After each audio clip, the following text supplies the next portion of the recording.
Now think about it. Do you think about what a machine gun is, right? It's a gun. That's a machine, right? And it's not a machine.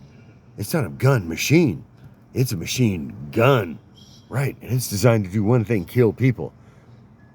It's a machine that's a gun, and it's designed to kill people, man. Your people, my people, you, and kids, and dogs, man. That's what a machine gun does, and that's the only reason for a machine gun. So people need to be scared of machine guns, and they should be scared of machine guns. And I am trying to scare certain people, some people, about machine guns, man, the right people. Because if you can scare the right people, man, then you can ban machine guns. But first you have to scare some people. You have to scare the right people. And the way you do that is you make these kind of videos, and then certain people get scared, and then they call their congressmen or congress ladies or women, and then they ban machine guns. And they tell them, man, we got to ban machine guns, man. This guy's crazy. He's making jokes about machine guns. So, but you start this by bringing up the need for mature adults or parental guidance when exposing children to certain types of information, such as the Bible or books, right? Or this comedy, because it's clean and it's family friendly, but it's not for kids, man, right? Unless you want your kids to learn about machine guns, and then it's perfectly appropriate for kids. But if you don't want your kids to learn about machine guns and what a machine gun is and what a machine gun does, then you probably don't want to have your kids watch this act. But machine guns, man, are designed to do one thing, kill people, man. Machine guns. It's a gun that's a machine, right? But it's a machine that's a gun, right? And it's not a gun machine, it's a machine gun, right? And if you say it like that, then it's funnier. But you have to have the cadence, and also you have to put the right words in a certain order. And so the idea was that I'm introducing my act. And look, man, I'm not trying to scare anybody, and I'm not trying to cause confusion, and I don't want to purposely cause someone to have a non-preferred experience, right, in their life. That's not what I want. And I'm not trying to scare anybody, or you, I would say. But I am trying to scare some people, certain people, the right people, right? Because when you can scare the right people, then you can ban machine guns, which is what we need to do. Starting with, we need to ban machine guns for all kids, first of all. And then we do the rest of it, right? And we need to put labels on the Bibles, and also adults need to do something to keep these Bibles out of the reach of children, man. There's a lot of dangerous information in the Bible. That also information and knowledge that maybe kids shouldn't be exposed to quite yet until they're old enough to make those decisions on their own, like maybe age 18 or even 15 or even 13. But I don't know, man. Adults need to do something to keep these Bibles out of the reach of children. See, because the Bible's not for kids. The Bible's not a kid's book, man. The children's Bible's a kid's book. The children's Bible's for kids, right? And machine guns are for killing people, right? So that's how that joke goes. It's different. That punchline, it's a machine gun, and it's only designed to kill people.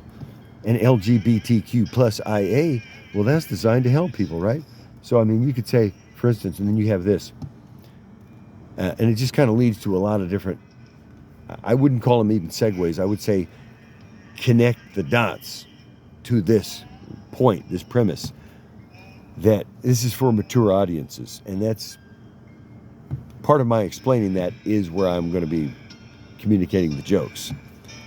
And it's clean, but it's not for kids. And it's family friendly, but you don't want to bring your whole family.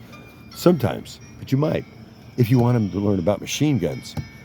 But so this act is for mature adults and mature thinking adults too. And a lot of Christians aren't going to get it, and they're not even going to like it. And a lot of people that aren't Christians aren't going to get it, and they're not going to like it. I'm a Christian, and I get it, and I love it. But I'm the one writing the jokes. I'm trying to make my material, my jokes, more accessible to a broader audience. As broad as I can, but I have to keep doing what I'm doing. Otherwise, I need to adjust how I'm saying it to certain audiences. So yeah, this idea that this is not for kids, it's family friendly. Okay, there's a juxtaposing and contrasting as well, and that's what I'm doing. I'm putting two things side by side, and also one thing that could be two things in one. And that's the reason I wrote this book, friends. And listen, I'm going to talk about my book a little bit. And I'm not going to push my book right now, but I will tell you this. If you're looking for a good book on the subject of the prequels, man, I wrote that book too. I did write that book. And I'm going to be talking about that book tonight. I have this book. Hang on a second here. It's over here somewhere. Hold on a second here. Yeah. Hang on.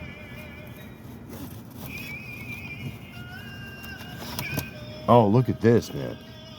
Yeah, Stand Up Decoded. Boy, this is a good one right here. I got this today, or yesterday rather, at the Clean Comedy Challenge seminar and workshop, day before rather. But Lou Deck was there yesterday too. And hopefully I'll see him again tonight. Look at this, man. But there's the book I wrote. Because that's what society is definitions, meanings, implications of things. And this was the point of the book. The purpose of the book was that it was originally going to be my master's thesis proposal, but it became this book. So, and the idea is, the question I wanted to discuss was, I wanted to ask this question and talk about it. How do people live in a society that is more than one thing, and they themselves are one thing in that society that's made up of many things? And then how are they then to identify as this or that, or even define themselves as one thing or another thing, if they themselves are many things based on the society in which they live? And so here I just explored this: definitions, meanings, implications of things. And this is a Christian book, friends. This is a Christian book. This is an actual book by a Christian, and it's a Christian book. So I want you to take a look at this book if you have some time, and we'll be giving this book away tomorrow to as many as would love to have a copy. And I will be signing copies of my book in the back too. So, yeah, of course. Yes. Friends, we'll see you at the Clean Comedy Challenge tomorrow tonight and 7 p.m. at the Comedy Chateau in North Hollywood. Clean Comedy Challenge.